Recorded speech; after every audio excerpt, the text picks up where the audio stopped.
Sang pembebas melawan siluman penjara bawah tanah. Di sebuah kerajaan tua yang bernama Mandraka, terdapat sebuah legenda yang ditakuti oleh semua orang. Di bawah tanah istana, tersembunyi penjara kelam yang konon dihuni oleh siluman mengerikan. Banyak orang hilang tanpa jejak setelah dikirim ke sana. Tak ada yang tahu nasib mereka. Hingga pada suatu hari, seorang pemuda bernama Raksa datang ke istana. Ia bukan orang biasa, dikenal sebagai sang pembebas. Raksa telah berkelana dari desa ke desa, membebaskan orang-orang dari penindasan. Kini, ia datang untuk mengungkap rahasia penjara bawah tanah. Dengan keberaniannya membara, Raksa melangkah ke dalam lorong gelap yang tersembunyi di balik istana. Obornya berkedip-kedip menerang dinding batu yang lembab dan berlumut. Setiap langkahnya menggema, menciptakan suasana yang semakin menegangkan. Tiba-tiba terdengar suara gemuruh dari kegelapan. Muncul tangan-tangan kurus mencakar udara. Para tahanan yang tubuhnya tinggal tulang belulang merintih meminta tolong. Namun sebelum Raksa bisa mendekat, sesuatu muncul dari bayangan. Raksa melangkah lebih dalam ke lorong bawah istana, hanya ditemani oleh cahaya obor yang berkedip-kedip. Dinding batu di sekelilingnya terasa dingin dan lembab, seolah menyimpan rahasia kelam dari masa lalu.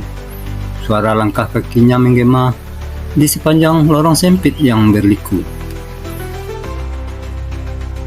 Tiba-tiba terdengar suara geraman samar dari kejauhan.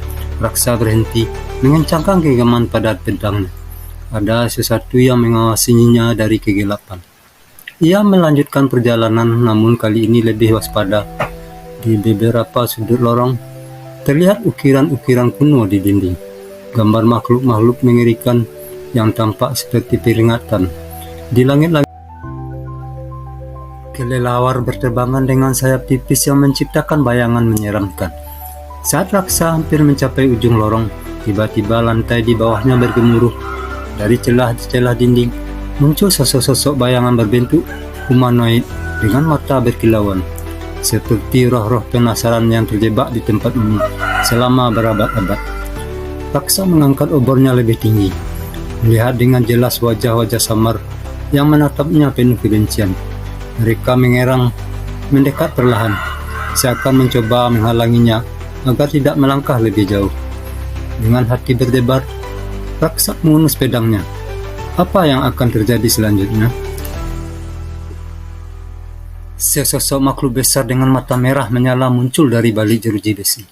Tubuhnya hitam legam, bersisik seperti ular, dengan taring panjang meneteskan cairan hijau. Dialah siluman penjara, penjaga kejam yang menghisap jiwa para tahanan. Siapa yang berani mengusik tempatku? Suara siluman bergemuruh. Raksa mengunus pedangnya. Aku datang untuk membebaskan mereka. Kau tak bisa lagi menyiksa mereka. Siluman tertawa, suaranya menggetarkan dinding batu. Mereka milikku, jiwa-jiwa mereka memperpanjang kekuatanku. Tanpa basa-basi, siluman itu menerjang dengan cakarnya.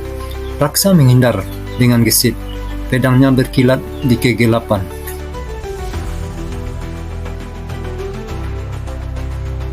Pertarungan pun dimulai. Siluman itu menyerang dengan cakarnya yang tajam, mencoba mencengkeram Raksa. Namun pemuda itu bergerak cepat, melompat dan menebas dengan pedangnya. Namun, setiap luka yang dibuat Raksa segera sembuh. Siluman itu tertawa mengejek. Kau tak bisa mengalahkanku, bocah. Raksa menyusun rencana. Ia mulai bergerak dengan cepat, berpura-pura menghindar serangan sambil perlahan mendekati batu tersebut. Siluman menyeringai, kau mulai kelelahan ya. Kini giliranmu mati. Makhluk itu mengangkat kedua tangannya tinggi-tinggi, lalu menghantam lantai dengan kekuatan dahsyat. Boom! Tanah di bawah Raksa bergetar dan retak, hampir membuatnya kehilangan keseimbangan. Batu-batu runtuh dari langit, tapi Raksa tidak menyerah. Raksa mulai berpikir. Ia memperhatikan sekeliling dan melihat sebuah batu hitam besar di sudut ruangan. Dari batu itu keluar kabut hitam sumber kekuatan siluman, menghancurkan sumber kekuatan. Raksa berpura-pura kelelahan. Saat siluman mendekat, ia berlari ke arah batu hitam. Dan dengan sekali tebasan kuat, Prang, batu itu pecah berkeping-keping. Siluman menjerit kesakitan, tubuhnya mulai melemah.